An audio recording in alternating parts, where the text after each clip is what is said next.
Okay, we are back again. Another Saturday. Welcome, everyone, to Saturday Afternoon Live. I have my heaping glass of iced coffee here, so that should keep me going. I hope everyone is doing well, and I hope the audio sounds okay to everybody. And so it's been an interesting week. Not a lot going on from a work standpoint, for two reasons. It's been a little slow, but I also was down the week for cold. I had a cold. I had a head cold, congestion, a lot of tiredness, some stomach issues. So it was perfect timing that the week was a little slow from the work standpoint because it gave me a lot of time to rest. I'm feeling better. We were away last weekend. It was a real quick trip to California. We left on a Friday morning, arrived in L.A., spent Friday night, Saturday night, and first thing Sunday morning, we flew back home. It was for a very dear friend's 80th birthday, and he and his wife were also celebrating their his 80th birthday, their 50th wedding anniversary. I do have some pictures from the trip because we did go on a tour on Saturday during the day, and we had some downtime before the event Saturday evening. So I took some pictures. We went on a Hollywood tour. Some neat things I want to share with you. So if you don't mind, we'll go through some of those. I'm not sure how long today's stream's going to be. Like I said, there wasn't really much going on this week, but I did want to catch up and at least jump on and say hello, because I know next Saturday, Labor Day weekend, we are doing some kind of cookout barbecue with family coming over, and I'm sure I'm going to need to be around to give Lisa a hand to get ready. So anyway, probably not going to stream next Saturday, but we are here, so we're good to go. All right, let me jump over to the comments and see who all is here. So we have Grish is in the house. Hello, Grish. Welcome. Jeremy's here. Jeremy says, woohoo. And also, at least he's ahead of Joe. Grish says, like already smashed. I already know this will be a good one. Well, Grish, I don't know if it's going to be a good one. It'll probably be an interesting one, to say the least. I have my little list of things here, my notes, so I don't forget. And it's a pretty eclectic list of things to talk about. So hopefully you'll find it interesting. And and then we have Jeremy says, I already gave the video a like. And then it looks like we have Joe in the house. So, oh, damn. Hold on. Messed that up. Hey, Josephus. There we go. Josephus is in the house. Welcome, Josephus.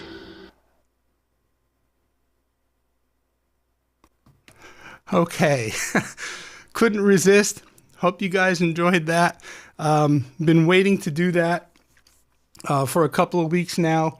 I need to thank Jeremy for putting that together for me, because I don't have a Rodecaster, so I don't have the fancy voices to change my voice like that. So Jeremy was kind enough to pop that together and send it over to me. So Jeremy, thank you so much, and welcome Joe to the live stream. Hope you're having a good weekend. Joe says, Jeremy, you are ahead of me.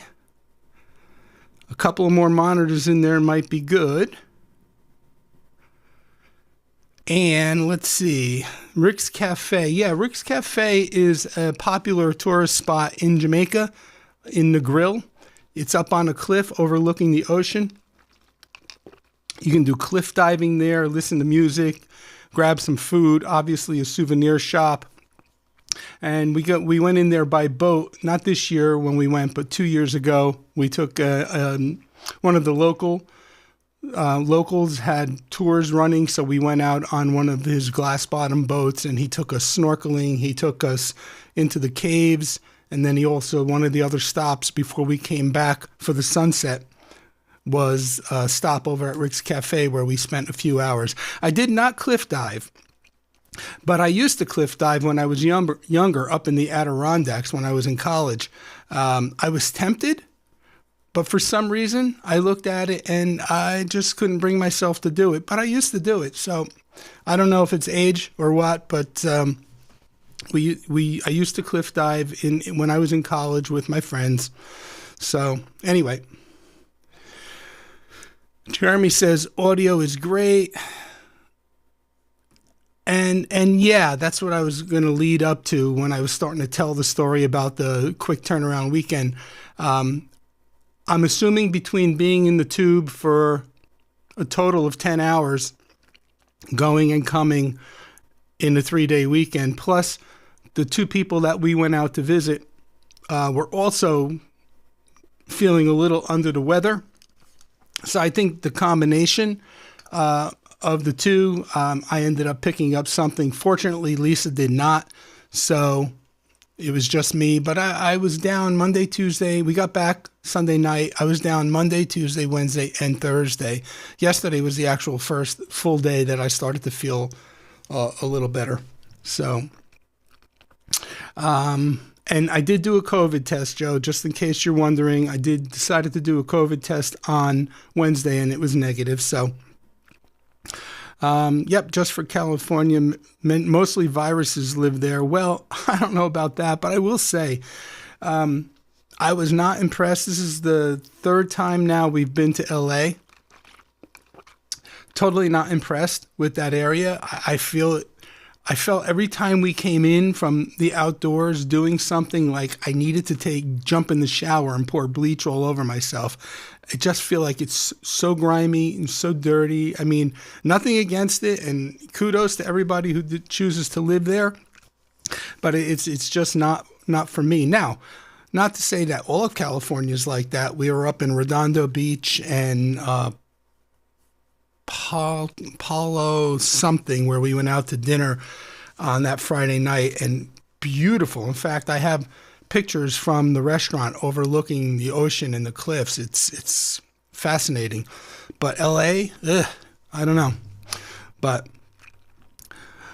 TVJ, hello, welcome. I saw your signal and hope everything works out for you today and you get back safely. And I hope you had a good time. So, Chris is laughing. TVJ's laughing. Oh, this must be the Josephus piece. So, yeah, I need to do that. I need to run that one more time because that was just awesome. So, hold on. Hey, Josephus! Josephus is in the house. Welcome, Josephus.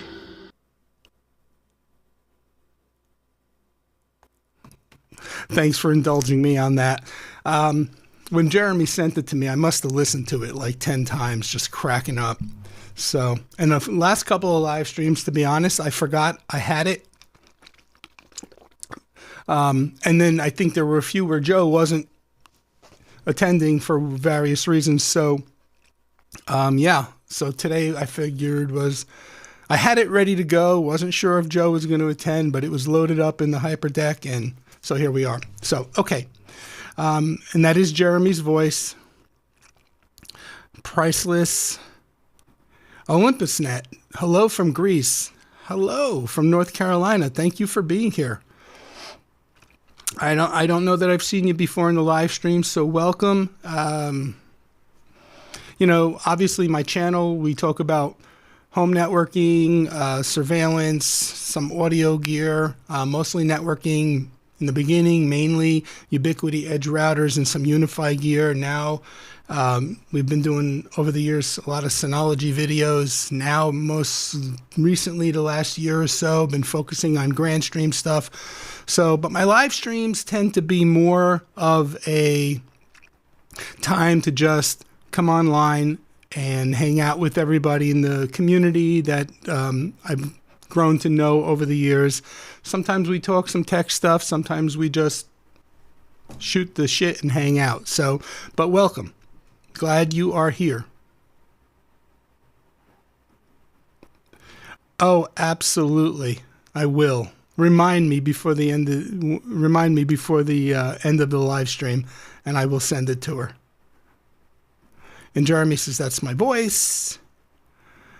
And TVJ says we are stuck at the airport. Yeah, TVJ, I saw that in your signal message. I just didn't want to take the liberty to say, your whereabouts or where you were, or but like I said, I hope things work out and you get home safely.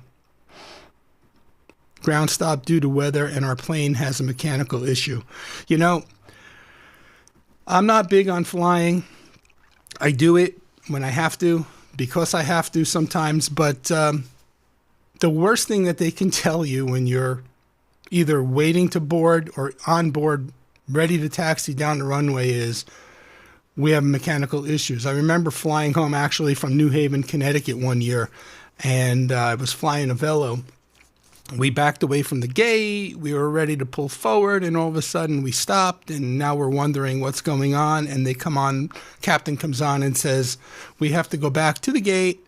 We have a mechanical issue. We're going to have our mechanics look at it, and we should be underway shortly. And for somebody like me, that is not comforting. I was like, get me off this effing plane now. But, well, obviously I'm here, still made it. But I wish you a lot of luck, TVJ, and I hope things go well. And Jeremy says, I wondered when I would see that resurface. Yep. And TVJ said they are bringing in a new plane. Good. Glad to hear it. We have 9 concurrent viewers, 6 likes. So thank you, everybody. If you don't mind, hit the like and help out the stream. Appreciate it. Okay, so audio sounds good. Just to let you know, I'm running the audio through that audio extender, the Gear IT 4-channel audio extender over the Ethernet cable. So this mic right here, I have it routed into, let's see if I can show you.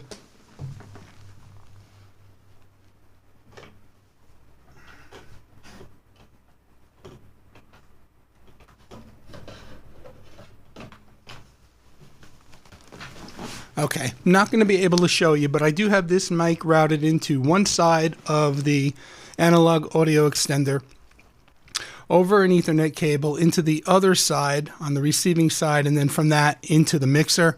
And I remember the last stream I think it was, or 2 streams ago when I tested it, I think Mr. Tim Tech told me that there was a little distortion.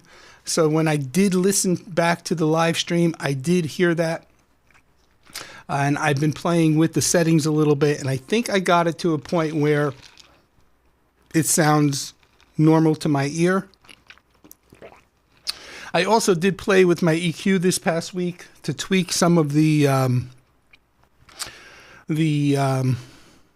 resonant tones in my voice, because there's just 1 or 2 frequencies that constantly hamper me that I don't like. I mean, I don't like hearing my own voice to begin with in general, and then to have certain frequencies resonate, I needed to figure out which ones they were and drop them. So I hope it sounds okay.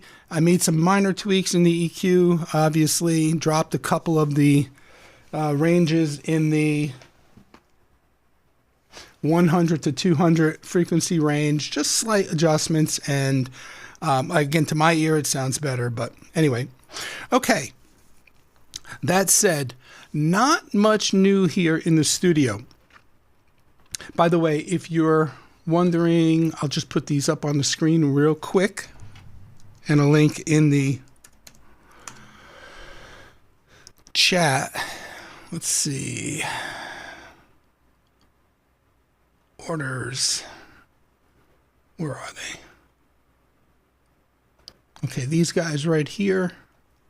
If you're wondering what I'm talking about as far as the analog extenders, I'm talking about these right here. the Gear IT 4-channel multi-network 3-pin XLR, Ethercon compatible. I'm not using an Ethercon cable right now. I just have a 6-foot shielded cable running between them just to test them out in the studio.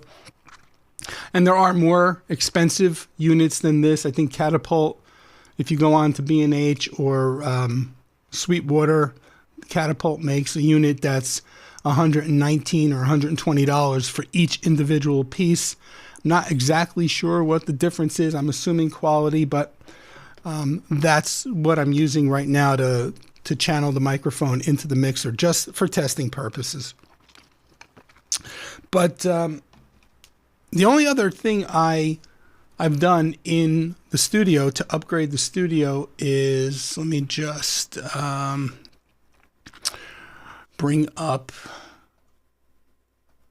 not a lot. This is a minor update, but I'm happy I was able to do it, is I upgraded the Ugreen NAS to, well, it had a 10 gig port in it, but I couldn't utilize it because I needed a transceiver that converted the fiber to RJ45. And I finally decided to bite the bullet and order another transceiver. So I was able to do that. So I have here again, let's go here. I have this speed test, open speed test running on the actual Ugreen server, and I'm connected at 10 gig, and I could show you that here.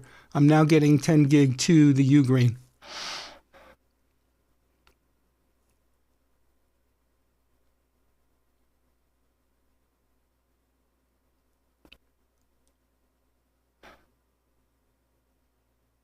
So we got 9781 down, and looks like very similar on the up.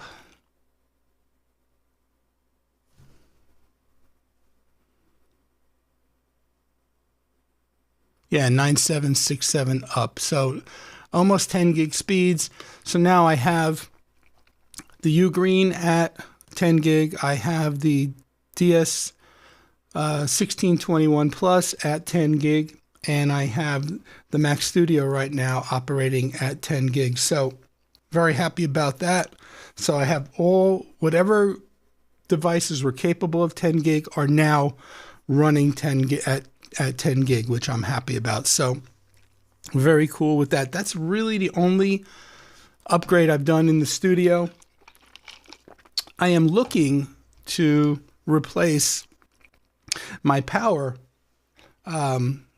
Cyber Power UPS units. I have 2 of them, and the network doesn't go down often, but when it does, it seems to happen at the most inappropriate times. Twice the network has gone down, and twice the network has gone down while I was away. Once on vacation, well, actually both times on vacation. We were in Mexico 2 years ago, and when we were in California, and it really sucks for the people who are here staying at the house, doing my dog sitting, because when the network goes down, they're dead in the water. They have no TV, nothing. So, it's a question of talking them through getting those UPS units back up and running. So I think I'm going to replace them because they are older. Let me just log in here and show you what I'm thinking. And if you guys have any suggestions, I have 9 devices in that rack that are being powered or plugged in. That's why I have the 2 Cyber Power rack units. I got 5 devices plugged in one and 4 devices plugged in the other. So let me just get in here and go to here and here, and let's see if I can get this right. Let's see.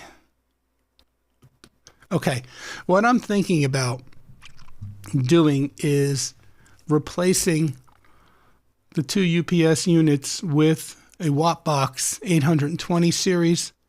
IP power and conditioner, and each of the outlets are individually controlled and metered as well. I have the 700 series down here at my side, and I love it. It works well. I have all the things plugged in the rack here to my left, and I was thinking about picking this up and then plugging all of the rack hardware and the infrastructure into this, giving me individual control of each device if I need be, and then actually plugging this PDU into a beefier UPS. So that's what I'm looking at now, is removing the two cyber power. So what I have now is, let me see if I could find it.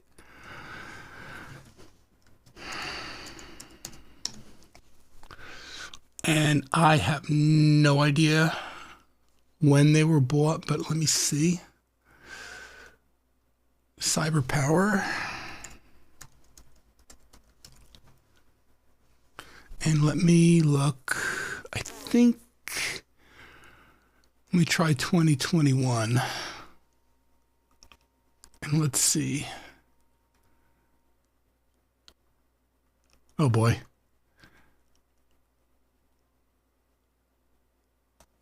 Let's try it. Okay, here's the batteries replacements. Here they are. This is what I have here. I have the CyberPower OR500 1U Smart and 500 volt amps, 300 watts, 6 outlets. I have 2 of them to cover my rack, and I have replaced the batteries, and I just think I need to, it's time to just replace the units and get a beefier unit, and then buy that Smart by this guy here or something similar, because this is rack mountable. I could rack this in the back of the rack or on the side of the rack and plug everything into that. So that's what I'm thinking. If you guys have any suggestions for a better UPS, I've been happy with the cyber power. I have been, but it's time, I think. So anyway. Oh, not again. Sorry. It was queued up. Josephus is in the house. Welcome. Did not mean to do that time, but I know you guys enjoy it, so. Anyway, sorry. Let's see what the comments say here. Glad to hear that the Gear IT is working. Yes. Obviously, I haven't tested it over 100 foot, but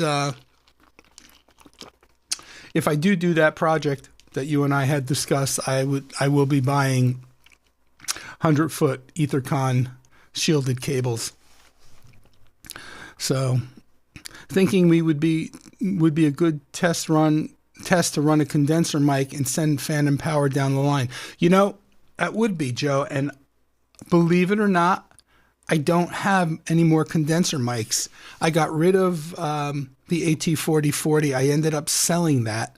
And that was the only condenser that I actually owned before moving to the AT4040, the Audio-Technica. For those who don't know, I had a Blue Yeti, the silver Blue Yeti that looked a little perverted. And you guys know what I mean if you're familiar with the Blue Yetis. So, but I don't have any condenser mics at this point to test with. I would be curious to see just for the heck of it as well, because they say they are rated to handle phantom power. So that would be a good test. Yeah. Well, soon enough. October, I think, we'll be together again and doing stuff in NYC. So totally looking forward to that for sure.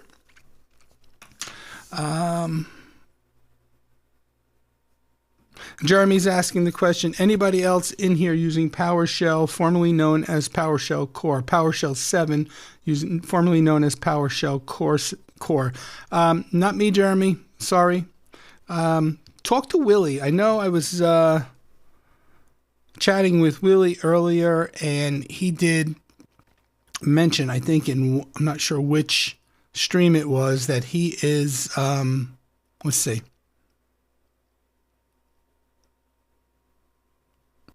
Where is it?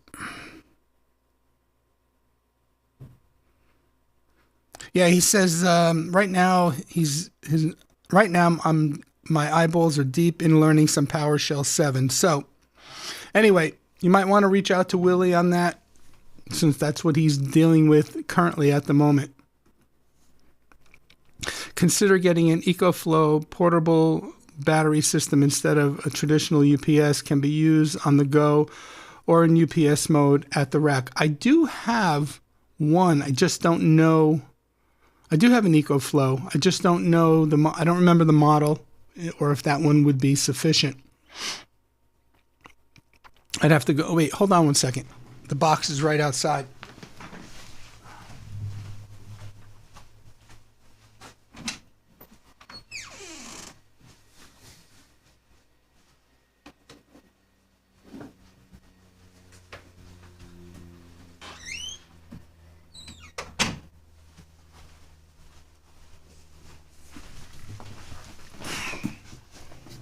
I do have now don't ask me why the box is sitting on the steps, an empty box sitting on the steps leading up to my studio. It's on the landing, the middle landing.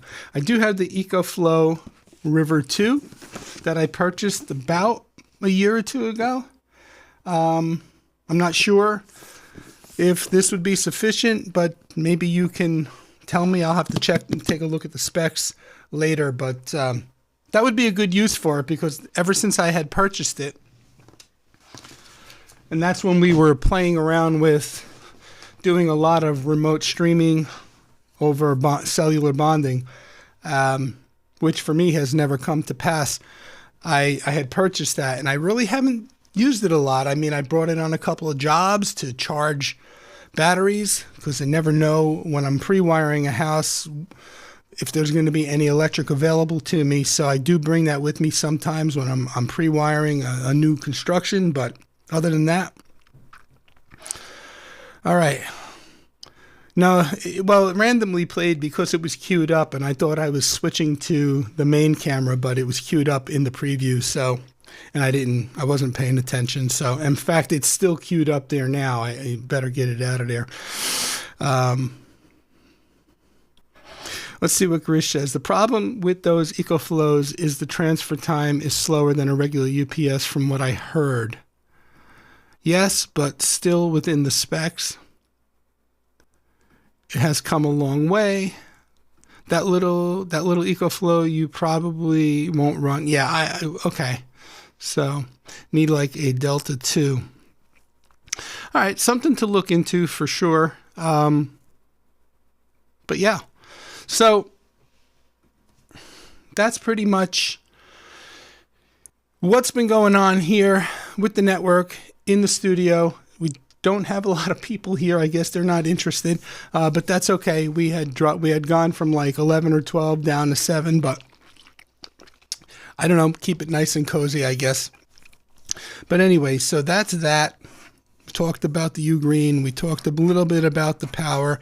I really do like those watt boxes, though. I think I am going to pick myself up another one in the near future. I just need to research the battery backup options if I go that route. So, let's see. All right. California trip. If you don't mind, I'd like to share a few photos with you guys. Let me bring up. I need to sign in.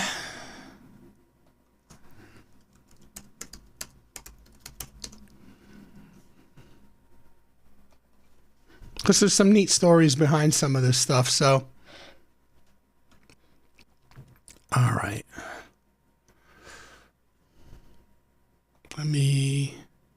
There we go.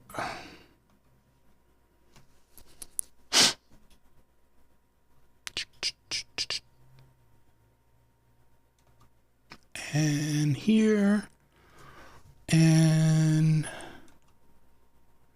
hey, where's my cell? Oh, here we go. Oh, that's really weird. Give me 1 second. Photo library. 20. Interesting.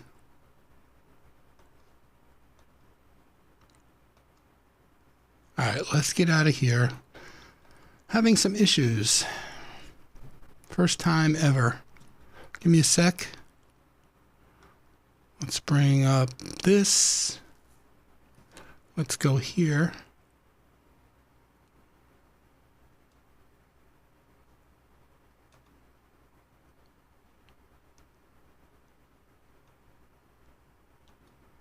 Wow.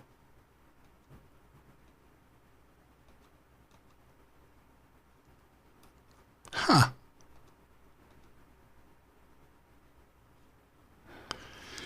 Oh, they're all out of order. What is going on?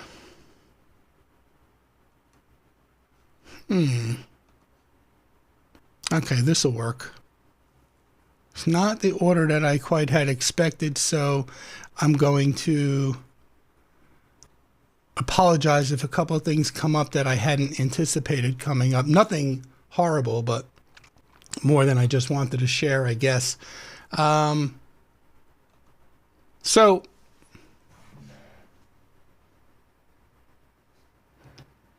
we had gone out to California last Friday. That's my wife Lisa, and that's our friend Adele. They celebrate, Adele and her husband Paul celebrated their 50th wedding anniversary, and we're at a restaurant called Marseille. And that restaurant, let me just find out the town where it's in.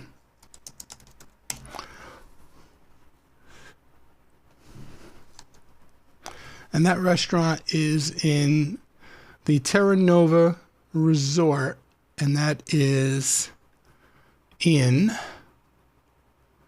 Palos Verdes, California. It's a beautiful environment, very, very expensive. The two of us, and we had been there once before. We had visited them a couple of years ago, and they took us there, and the bill came to,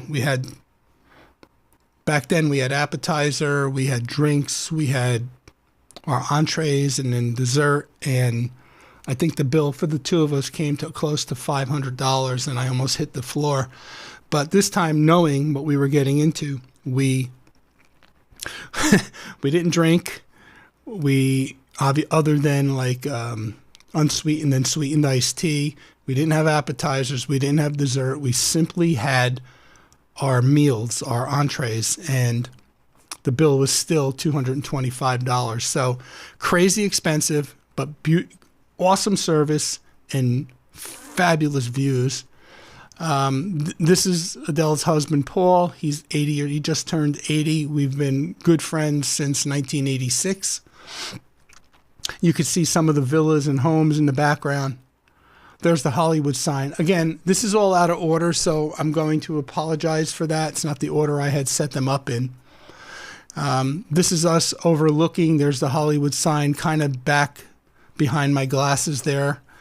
That's the overlook. So this was taken at Griffith Park Observatory, and some neat thing I want to show you from up there. I don't know if any of you have ever been there. This is pretty fascinating. This is a 240-pound pendulum. Let's see if I can blow that up. Nope, that's it. And it's strung on a steel cable from the dome, the roof of the, there we go, roof of the observatory. I'll show you that and I'll show you the outside view in a second. And when it swings, every 7 or 8 minutes, it knocks down, it knocks down those pegs there. So you can see some are knocked down and some are still standing. And to learn more about it, I thought that was fascinating. I was standing right over it, shooting it with my phone. And then, let's see. There's a closer look.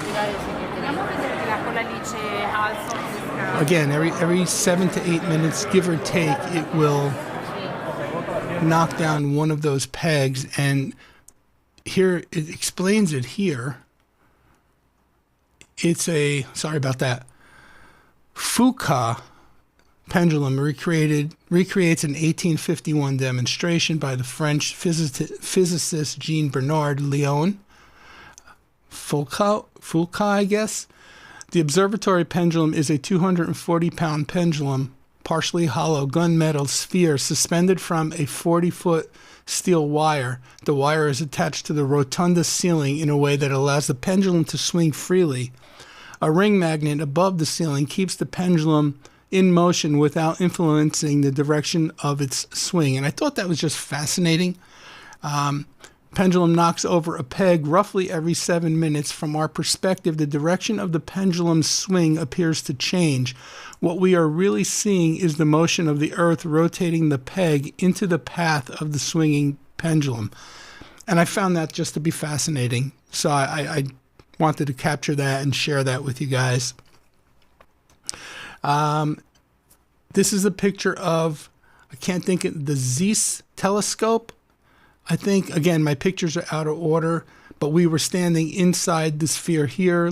And this telescope is actually still a functional, operational telescope. And these gentlemen down here still work the telescope in the evening hours. In fact, this guy here with the little blonde highlights looks a little bit like Aaron Parecki, I thought.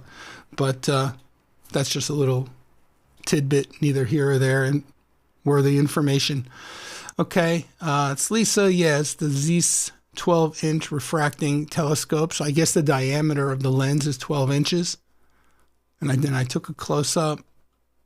There we are again, a different, same shot as before, but the Hollywood sign's not behind us. This is looking at L.A., overlooking L.A., and here's the observatory behind us. This is a better picture of the observatory. So the telescope we were looking at was in this globe here to the left. And the pendulum that I showed you swinging, knocking down those pegs, was suspended from the inside this center globe here, hanging down. So again, I just found it to be very fascinating. And then here's a closer look of that center globe. And we went in here, and as soon as you went in, right there was the swinging pendulum. So it was awesome. There's a shot of me standing with the rock. I'm coming for you, rock. Watch out. And then that's the Grauman's Chinese Theater. This I found very, very interesting. Does anybody know what that is? Have you seen this before? I'm curious, before I move on and tell you what it is and how it works, I want to know if anybody has encountered this before, because they were all over LA. And when I'm talking about, does anybody know what this is? I'm talking about this white car right here with all the fancy gear on the top and on the sides. I'm going to go to the comments now, and I'm going to skip a couple of the comments that have been coming in, because I just want to see if anybody knows what that is.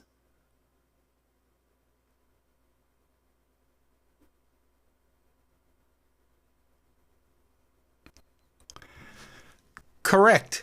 That is a Waymo self-driving car. I have never seen them before. I'm not surprised, Joe, that you are familiar with them, but I thought they were absolutely fascinating. It's actually, it's actually sensing this car here and waiting for it. Now, this particular car, it's a self-driving car that is a Lexus model. I forget the model of the Lexus that it is.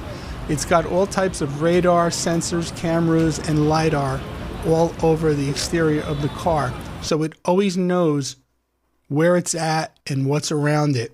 I find it fascinating. And then there's a little closer look of it. And then there it is one more time. Now there is somebody in the passenger seat, as you can see as it goes by, but there's nobody in the driver's seat. And that's because let's go over to here. I just thought that was the coolest thing. I wanted to ride in one. We just did not have enough time. But here, let me just bring this up here real quick. So they are self-driving cars, like Joe said. Waymo, the world's first autonomous ride-hailing service. So it's like Uber and Lyft, but it's driverless. And in certain cities, you use the Waymo app. They actually have their own app where you can schedule a ride and reserve a ride. I don't know how much it costs, but the current cities that it's being tested in or used in, Los Angeles, which is obviously why I saw it, they were everywhere. I mean, you didn't just see one or two. You saw hundreds. I mean, they're all over the road. Phoenix, San Francisco, Atlanta, and Austin. Now, the ones here that say ride on Uber, I guess in these areas, Atlanta and Austin, you could actually use the Uber app to schedule your ride. But in Los Angeles, Phoenix, and San Francisco, the app, you have to download and use the Waymo app. Simply fascinating. I want to see, where's that one link? Be the first. Learn more. Because I just want to show you, for those of you not familiar with it. That's a better look at the car side view. Meet the technology behind it all. The Waymo driver has over 100 million miles of real-world driving experience without a human at the wheel. Learn how it works. That's, I think, what I want. Yeah. I just thought it was so cool. Next time I'm in an area where these cars are, I am definitely taking a ride in one. I don't care what it costs. Let's see. Millions of miles on actual public roads, billions of miles in simulation. Let's see. Mapping out everything, every intersection. So it uses beyond GPS technology. It says here, before Waymo driver begins operating in a new area, we first map the territory with incredible detail, from lane markers to stop signs to curbs and crosswalks. Then, instead of relying solely on external data such as GPS, which can lose signal strength, the Waymo driver uses these highly detailed custom maps matched with real-time sensor data and artificial intelligence to determine its exact road location at all times. So, anyway, that was just something that I absolutely was amazed at, again, because I had never seen it. So this is one in actuality. So, okay, this was at one of the shops on Hollywood Boulevard. This is a 1959 Eldorado that was owned by Elvis. Yeah, it's the, let's see. Yeah, Cadillac Eldorado convertible. I just thought it was fascinating to look at the inside of a 1959 car. I wasn't even born yet at that time. As compared to like what we know cars to be today. Look at how basic. There's your push button, probably AM, FM radio. Your horn is probably this big ring going around here inside the main steering wheel. Just simply very cool. Very cool. Had to add that in. And then there's the back end look at the Eldorado. This thing was in mint condition. Obviously, the company, who is it? Aiello Customs. They obviously, DagostinoCustoms.com. They obviously must have refinished the outside or something, because that thing was spectacular. There. Oh, this is Palo Verdes. This is the restaurant, and this. Look at the backdrop. I mean, we were sitting outside on the terrace. There's the Pacific Ocean. Look at the scenery. Look at the mountainscape, the villas, and I didn't feel like I was in the United States. I felt like I was in Italy or Spain or something like that. So again, Lisa, me, Adele, Paul. This is Paul's cousin Michael, whom I've known for many years, and these are his cousins, which I just met, which they were nice enough to pick us up because they stayed in a hotel near the airport as we did, not the same hotel. They were a few minutes from us. They had rented a car. I had figured we would just Uber or Lyft to and from everywhere we had to go. But the ride to get from where we were staying to this restaurant was $90 each way. So it was $180 just to get to and from, plus the cost of the meal. So they were nice enough they rented a car and they were nice enough to bring us to and from the restaurant. So it saved me a couple of bucks there. So thank you, Kathy and Craig. And then there's just another shot of us overlooking the backscape. There's Lisa in Beverly Hills. And this was a 16-piece jazz orchestra. This kid right here, the third one from the front, he is the band leader. He looks like he's 16 years old. They were fabulous. The room was small. There was only tables seating 60 people. And they were tremendous. They had a 18-piece band in this room playing all the old swing type jazz music, and I tell you, they played it as if they played it with the passion of the jazz bands back from those eras. I was completely mesmerized by it. So, and then that's a shot of the cake. Lisa, Paul. Oh gosh, I don't remember her name, but that's Adele's sister-in-law. Paul's just talking about thanking everybody and how special it was for everyone to be out there with him. So anyway, thank you guys. I wanted to share that with you because it was a fun trip. The big thing for me that I thought you guys would appreciate was the Waymo car. But let's go back now and see some of the other comments. Jay says, still stuck at the airport, so I'm checking work email and listening to Tony on a live stream. Thank you, Jay. Over 700 emails in 5 days. Wow. That Wagyu steak night was around there. So, Michael, dude with the ponytail, Greg and Kathy, not Craig, Greg, they split.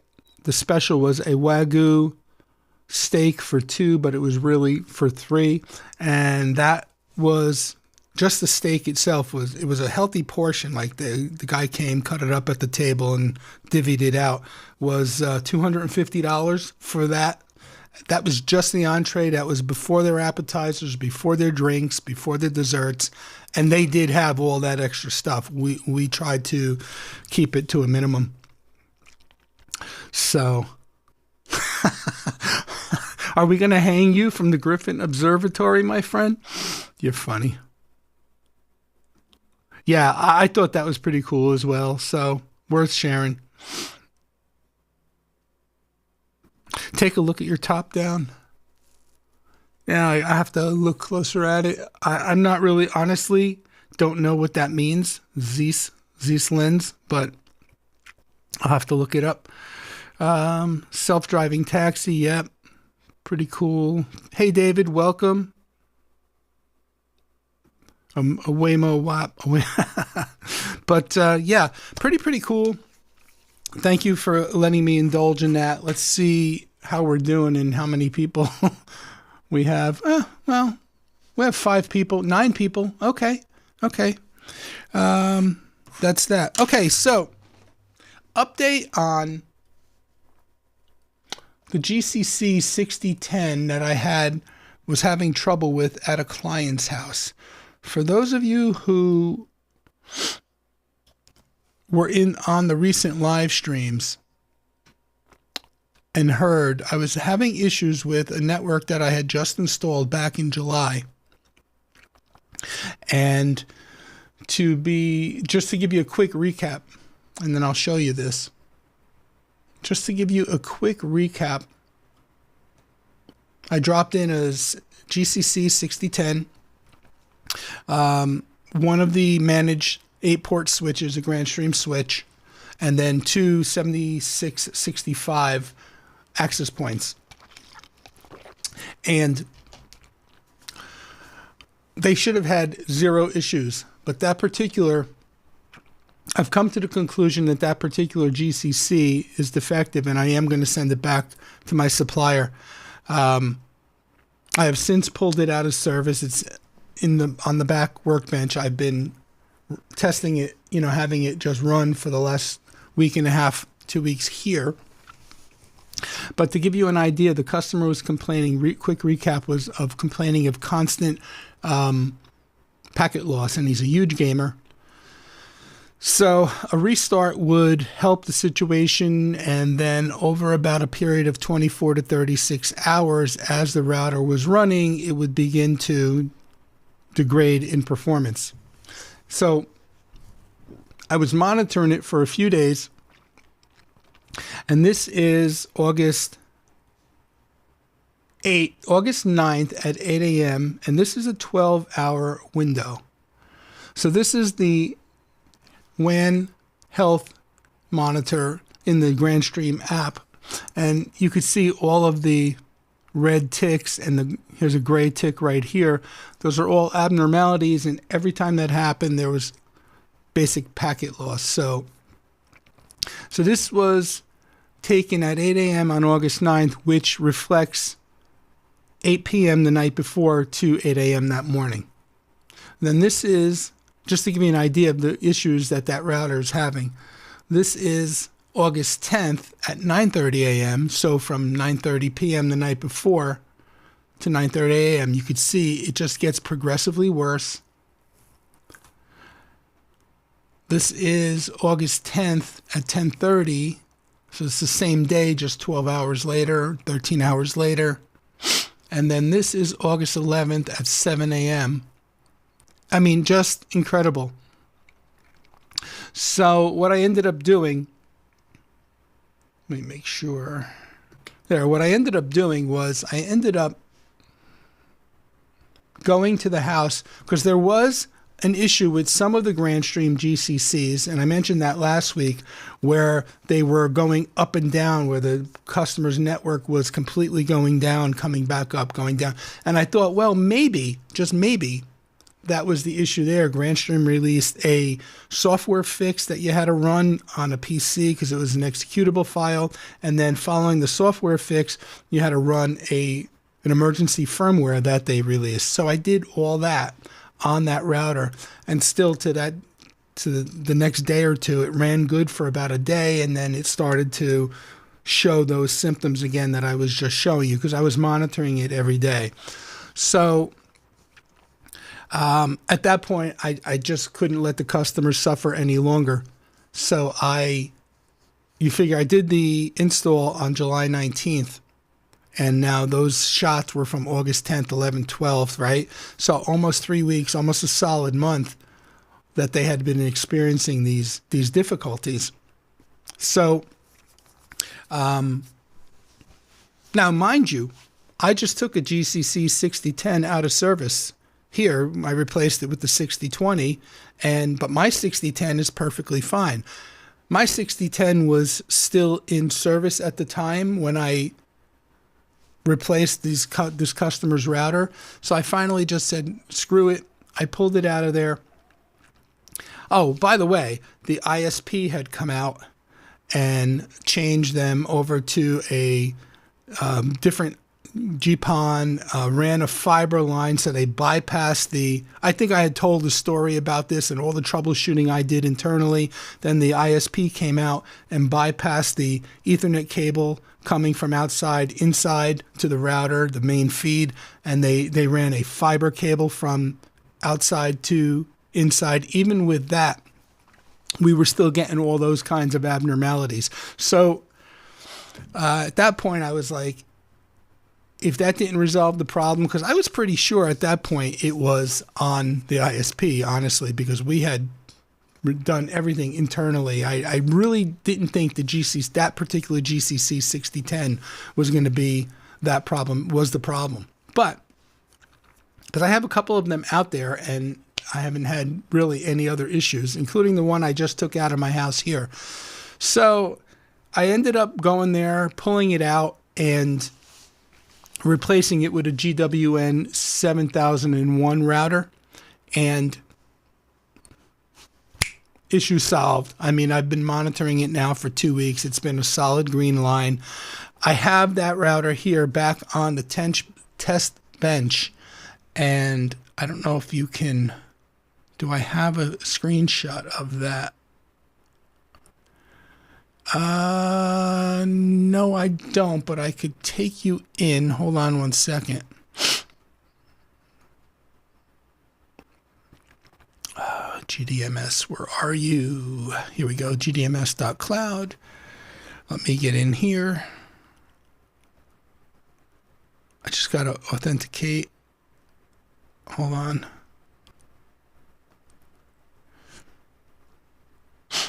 Come on.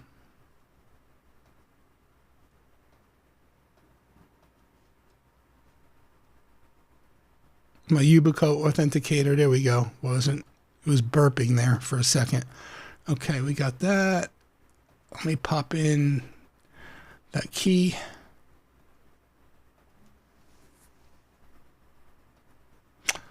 And let me just switch to that dashboard there. Okay, you're not going to be able to see it all that great because it's the actual GDMS portal. But if you look, I'm on my lab, QuickTech lab, and let me see if I could just, oh, sorry. Let me do that. Let me just make that bigger for you. Let's try to zoom into that. Oh, no, it's not. Well, the point is I want you to see the line. And this is after I factory reset it. I did a factory reset. I ran it on, let's see, let's do this. I ran it here without factory reset it for 4 days just to see how it would perform here.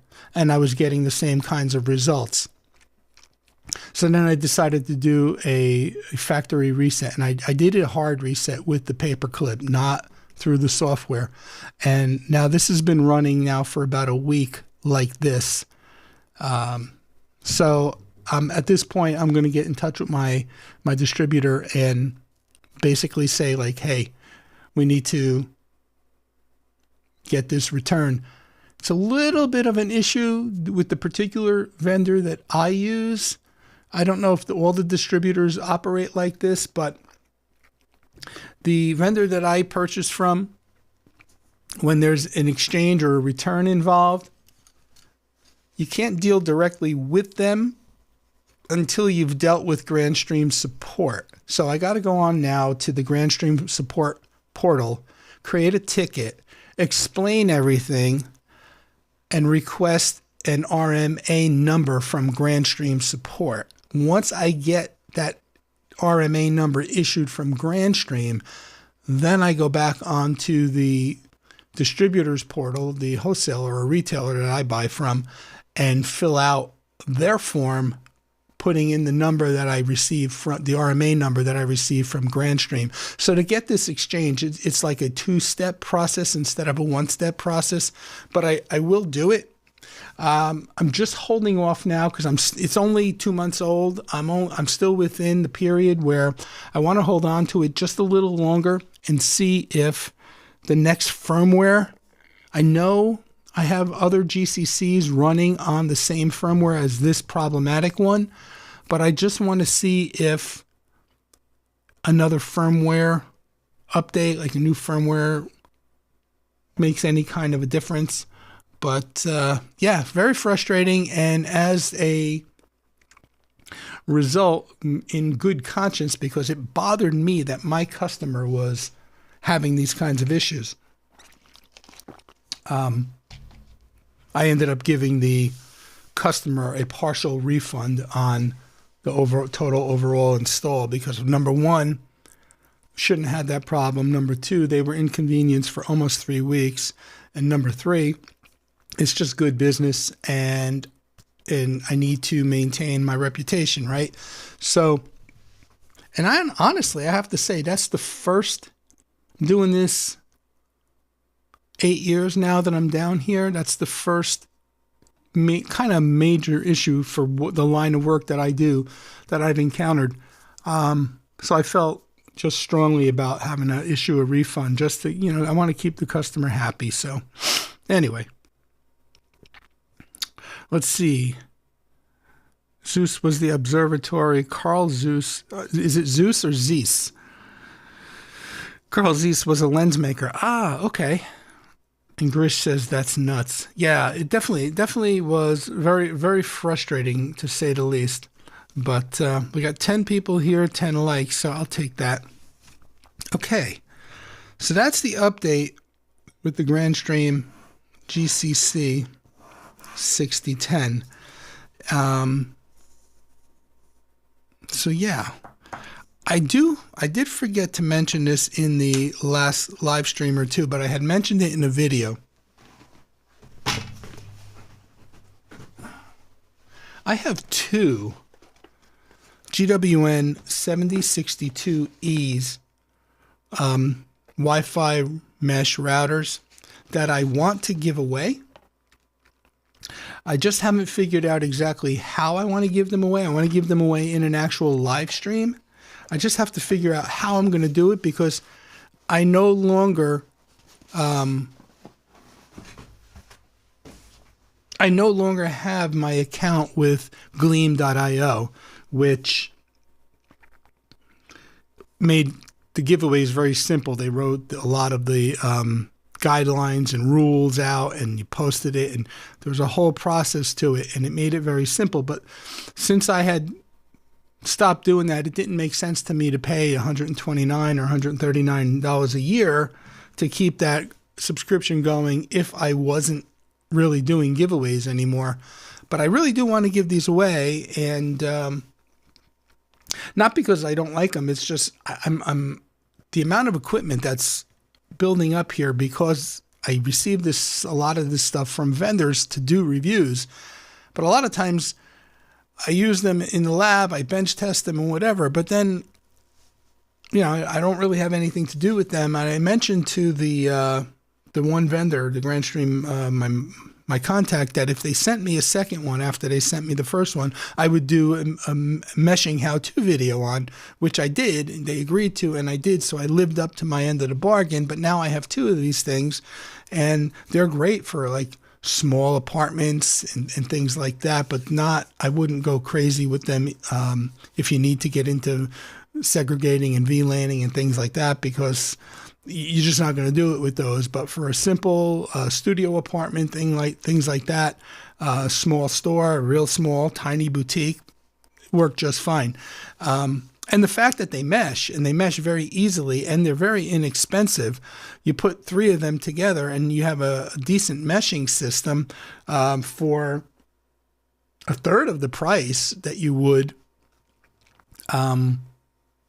going out and buying the more common systems that are on the market. So I remember the Ubiquiti Amplify system. I used to install that in certain situations, and that three-piece mesh system was between $400 and $500, depending on which model you got. So in any event, for $160, you could put three of those in a location if you needed a little scalability, and they work. So I'd like to give them away, partly because I don't have a use for them, and partly because I committed to the vendor. That was part of the deal. I just got to figure out how I'm going to do it. I might just create a 1 month subscription. I think it's like $19 for Gleam.io just to do the giveaway, but we'll see.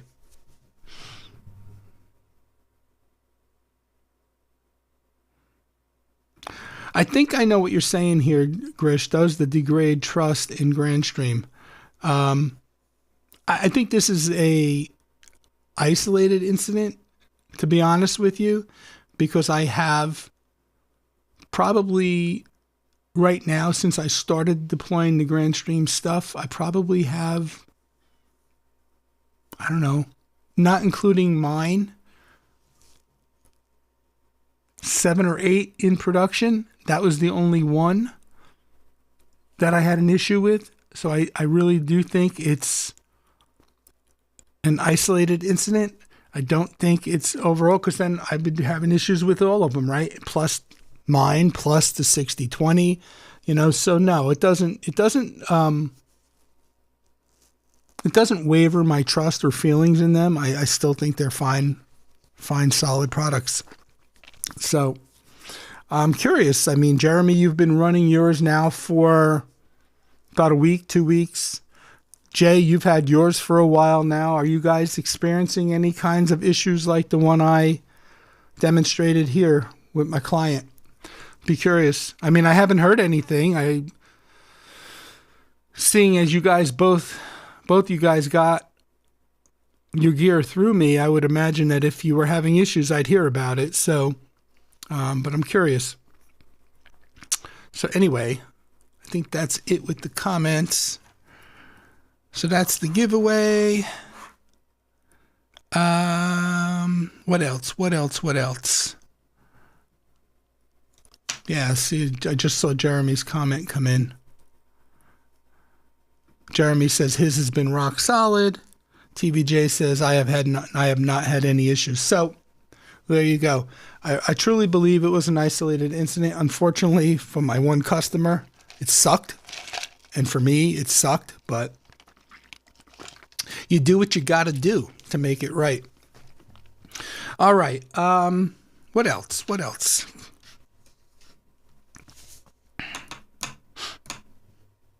Couple things.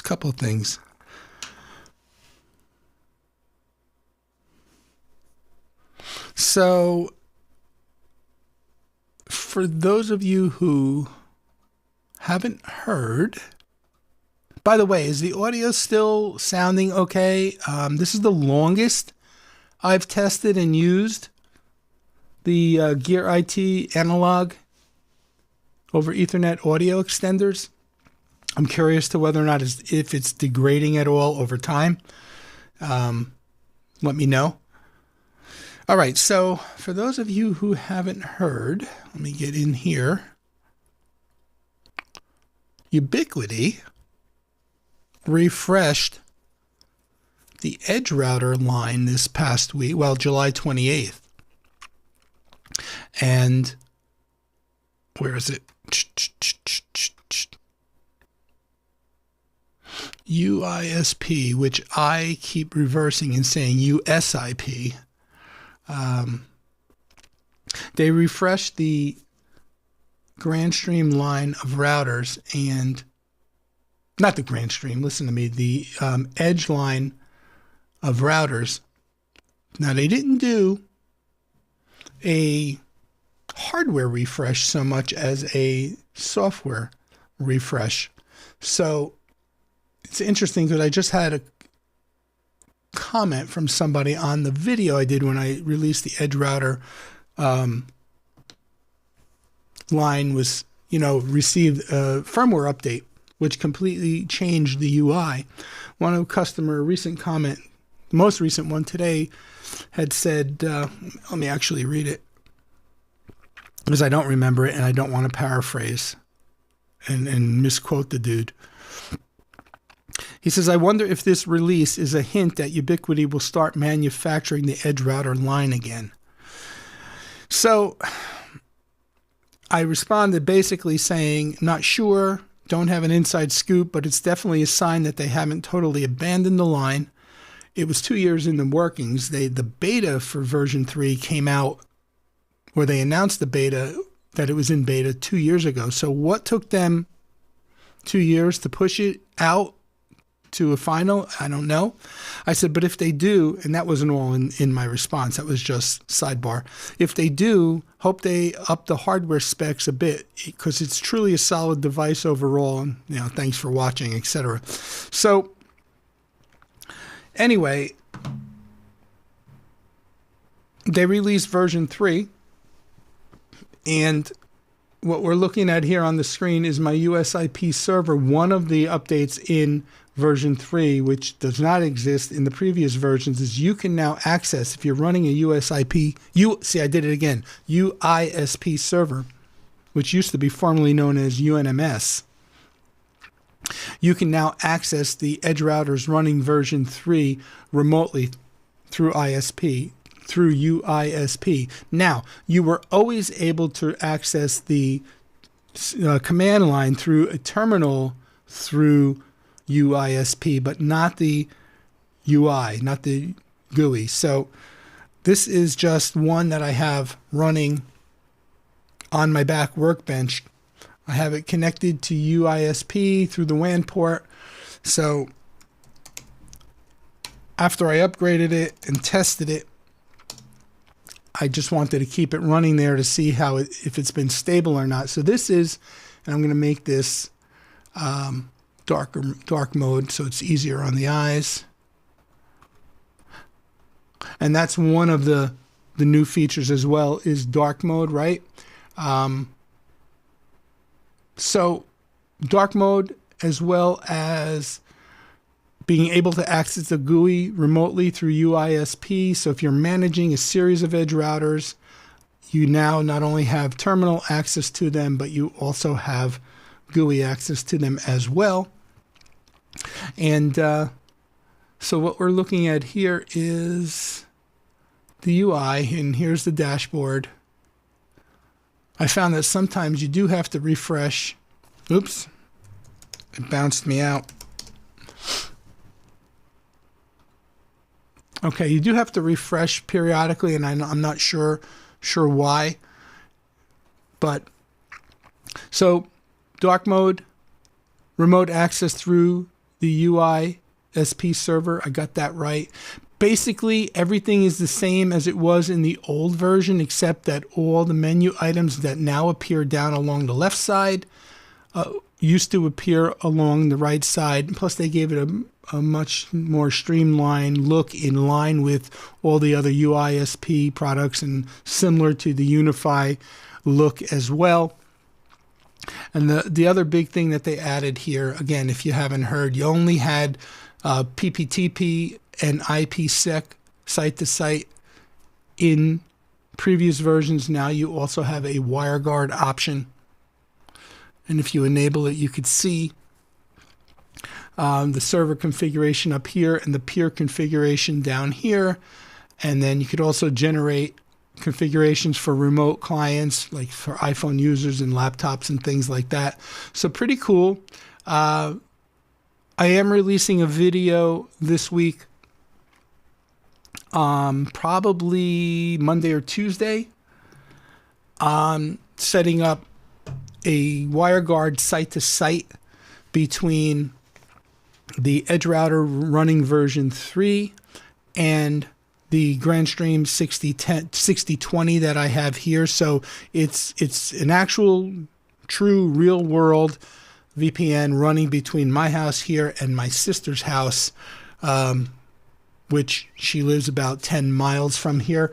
And I had installed Ubiquiti products back in her house a couple of years ago. So I updated her router through UISP, and I was able to successfully create the VPN, the site-to-site between both locations, and it's fast. It works well.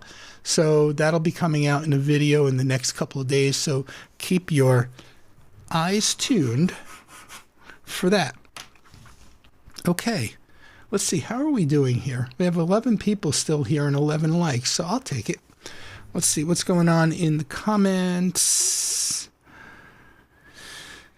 Jay says, in theory, are plane boards in 90 minutes? I hope so, Jay. I'm not sure where you're flying from. I know where you're flying to. So how long of a flight do you have? I'm assuming a couple hours, 3.5, 4 hours, maybe 4.5. Jeremy says, sounds good to me. And TVJ says, I always love the VPN videos. So, yeah, and I have to tell you, so super simple to set up the site-to-site with WireGuard between the two different vendors. Easier on GrandStream, obviously, but still it was super simple to make it work with the Ubiquiti Edge router. My idea for BGP over VPN might interest you then. Yeah, we should talk. We should talk because I'd like to hear what you have in mind with that. So I've been trying, ever since you mentioned it, I've been trying to figure out, like, what is Jay going to do with BGP? But I would love to hear it. Oh, okay, you're in Orlando. And that's not horrible, 2.5 hours. Okay, cool. Cool. All right, so that's that. I got 2 more small things to talk about, and then if you guys have anything else, we've been live now for an hour and 18 minutes, so that's pretty cool. That's about my average sweet spot is about an hour to an hour and a half these days. So yeah. I'm going to mention this because I saw it on Jeremy's stream the other night, even though I wasn't there live. I just lost my mouse. Where is it? There we go. I watched the replay, and let me just bring these up. So just thought it was worth mentioning since I wasn't familiar with this. I'm not sure how many others are or aren't, but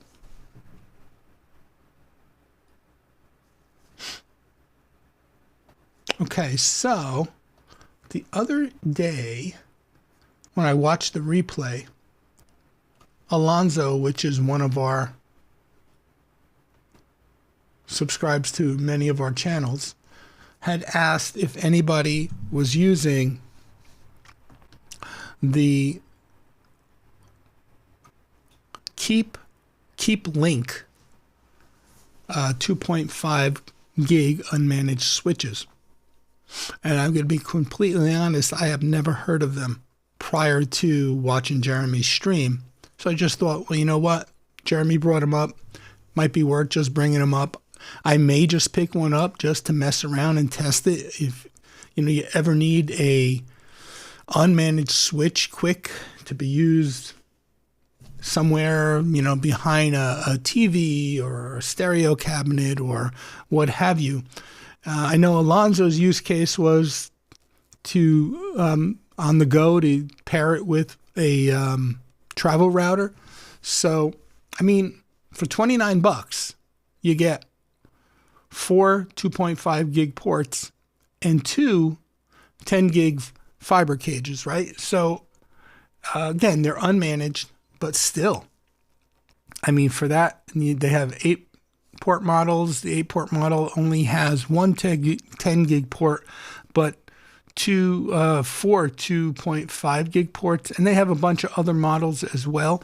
So anyway, just thought it was worth noting because I had never heard of them before, and I'm curious to see how many other people have heard of Keep Link as well.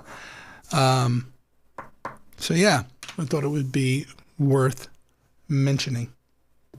So let's go back to the comments.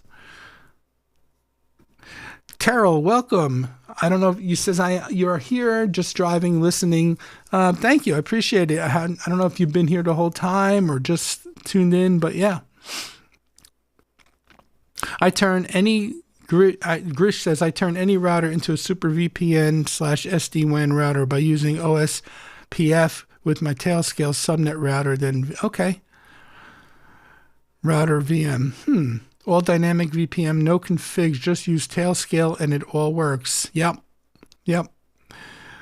Anything can talk to anything, subject to firewall rules via peer-to-peer WireGuard. Amazing stuff. Yes.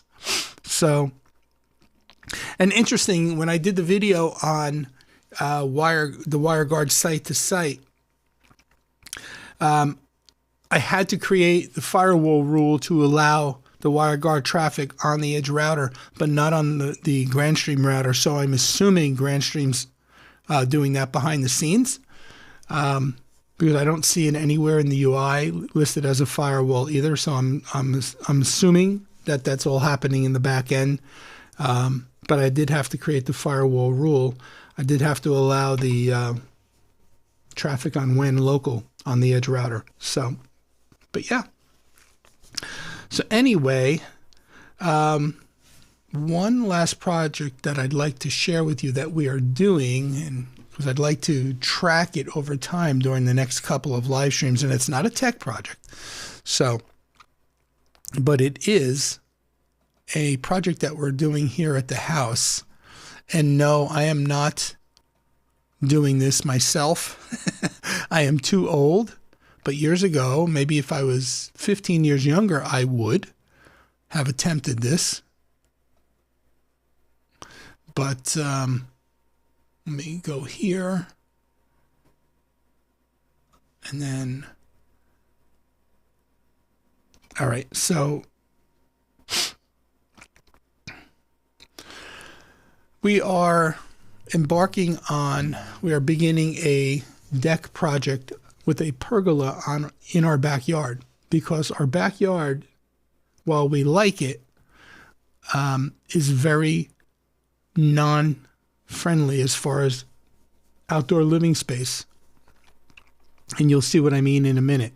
So, and we're limited by our HOA. And I love living in the HOA, but I also hate living in an HOA because they restrict you on what you can and cannot do in your own environment, like on property that you own. Like if I lived outside of an HOA, I could have a lot more options to make my backyard outdoor friendly, but not in an HOA, very limited, and I'll explain in a minute. But anyway, so this is not ours. This is a sample of what I submitted with the application to the HOA, 4 copies, a written description of what I wanted and why, and a whole bunch of things, paperwork to fill out. And this is the photo, because this is very similar to what we want to do, except that ours is going to be made of not the composite Trek decking, or anything like that. It's going to be made out of the lumber. Can't think of the proper name for the lumber, but our deck's going to be made out of the lumber, treated lumber, and so is the pergola. And we are going to just clear. The contractor is going to find better grade lumber, so it's less knotty and stuff like that. And they're going to clear coat it and seal it. And we're going to keep the pergola and the deck the same color. And we are going to do something like around the deck to finish it off. They did stone here. We may do, the same idea, but stone with bigger slates and some plants. So I'm not really 100% sure on that. So this is what we hope to do. So this is my backyard looking down from a drone shot. This is some of the stuff I had to submit to the HOA.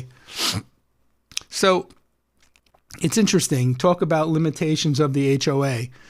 We had a landscaper come in and move these bushes that you see inside the area here where I want to put the deck. I want to put a 14 by 18 foot deck, similar to what I showed you in that picture, with the pergola over it, coming off the center of the back of the house. So the first thing that the landscaper came in and asked me was, why do you have a fence? Why do you have grass here on the other side of the fence? And we said, well, because of the HOA. Because when we bought the house was built, we didn't have a fence. We installed it after the fact for the 4 dogs.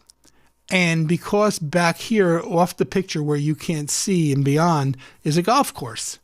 And because the golf course and the HOA restrictions, you could only put a fence a certain area in your backyard. In other words, I couldn't extend this back wall any further closer to the golf course. So it cut right across into the grass the way that the landscapers shaped the lawn for whatever reason. So that's what I'm talking about, restrictions. Now, the other restrictions as to why we're doing the deck and not pavers or not more adding on to the concrete is because there's something called impervious square footage, which means all where the house is and anything that's solid that does not allow water to pass and go into the ground takes up impervious square footage. So we only have 25 square feet of impervious square footage left to use up. So can't put concrete, can't put pavers. Now, in some communities, pavers are permitted. They don't take up impervious square footage. Not in our community. So the only option I had was decking, because decking allows water to pass through where the boards, you have that little bit of gap in between each board. It allows the water to pass through. However, they're not taking into consideration all the footings that have to be poured that's taking up that square footage, that solid, 18-inch by 12-inch. But that's fine. They don't think the deck is going to take up the impervious square footage. So we did receive the approval. And so the first step in the process was all these bushes here had to be relocated, including this one right here. So that's a shot of the bushes. So we removed this one, this, and these grasses here. And so we're underway now. This was done on,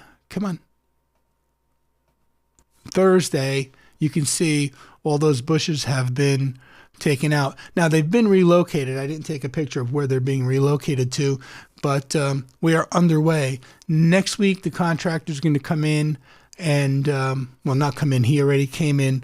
He's going to take a deposit because he's going to start this the second week of September. And he needs a deposit to have the materials delivered, so we should be underway soon. So when it's all said and done, we should have something very similar to this in this area here. So just as an aside, I figured I would keep us up to date and maybe track it in the live streams and show you the progress on how it's coming along. The reason we're doing treated lumber and not the Trek decking is mainly because the Trek decking, we live in the South and our summers here are pretty brutal. Although today it's been only 80 degrees. We had, after that storm, after Hurricane Erin passed through the Atlantic, and Jay, I'm glad you guys weren't affected by that. It didn't hit us. It never made landfall, but we had lots of rains and lots of winds from the outer bands.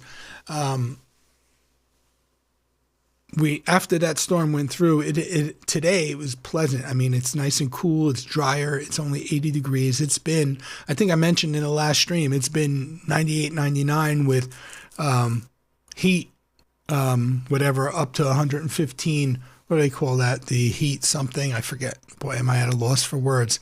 But in any event, so it gets really, really, really hot here. And Trek decking, that composite material gets so hot to the touch that you cannot walk on it barefoot. I know for my dogs, when we had it in the other house and in a couple of communities over, their little pads would get burnt on the bottom of their feet. It's just not dog friendly. It's not people friendly. It looks nice. It's maintenance free, but just wasn't an option. Plus, it's 3 times the cost, to be honest with you. So we went with the treated lumber. And so we'll seal it, and every couple of years we'll have to, maintain it, but not the end of the world. And so that's what's going on here in a non-tech capacity. So, and I agree with you, Grish. Just an FYI, Serve the Home YouTube channel has a video going on over sub $100 2.5 gig switches. Yeah, I think Jeremy showed think Jeremy went to the Surf to Home website, and I think he has reviewed the Keep Link. I'm just saying I never heard of him. Terrell's saying hey to Grish. Jeremy says, been seeing a lot of HOA horror story videos popping up lately. Now I can get the phrase. Yep. Heat index. Thank you, Terrell. And Jay, thank you. Yes, nice new backyard. For sure. To be enjoyed. So, and that'll make it a lot more user-friendly because honestly, can't really sit out there. We have, western sun, western exposure, like where the sun sets behind the house. So once the sun passes up over the house and goes behind the house, all afternoon long, that backyard is cooking. So there would be no way we would want to do composite. Now, once the pergola is up, it's going to have all those little tiny slotted strips going across the main top beams. That should give us a little bit of shade. The sun will come through, but and if worst comes to worst, we could put one of those. I've seen a lot of pergolas where they put that material over the top, like they hang material over the top, like shades, sunshade type material. So should be pretty nice. Definitely looking forward to it. Thanks, Jay. Appreciate that. Talking about one more thing I just wanted to bring up, and let's see if you guys are familiar with this at all. Let me just get it up on the screen.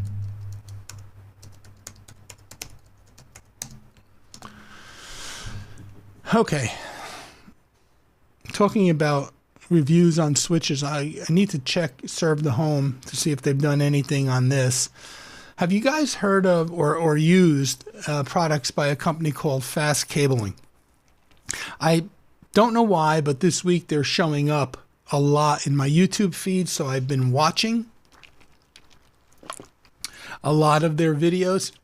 Now, I know Jason from Jason's Lab has done some videos on some of their gear, and I have watched Jason's videos, so obviously now the videos from them direct are showing up in my feed, so I've been intrigued to watch them. And I got to be honest with you, they make some pretty fascinating, interesting equipment, especially for things like long PoE runs over Ethernet beyond the normal 100 meters. There's a couple of videos on the website where they've done with what they call their long range switches, PoE switches, where they've done sending PoE over a 200 meter. What is that? Like 650 feet with no loss.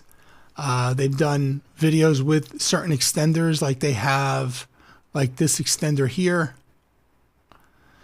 which if you couple a couple of these together in line, they've gone up to like 2,400, 800 meters, 2,400 feet, give or take, without signal loss. It's crazy. And I mean, they're not horribly priced. I mean, $69 for the waterproof extender. It's pretty darn good. They have a whole bunch of stuff. I mean, it's just fascinating to me. Because I don't do a lot of commercial or industrial work, I don't use a lot of these types of products. But yeah, I thought I'd share it because I don't know how many of you are familiar with them or not familiar with them.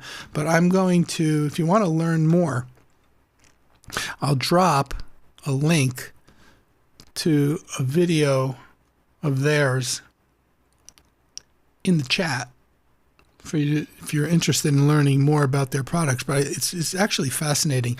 They have outdoor PoE switches. They have a whole bunch of unique stuff, fiber, everything.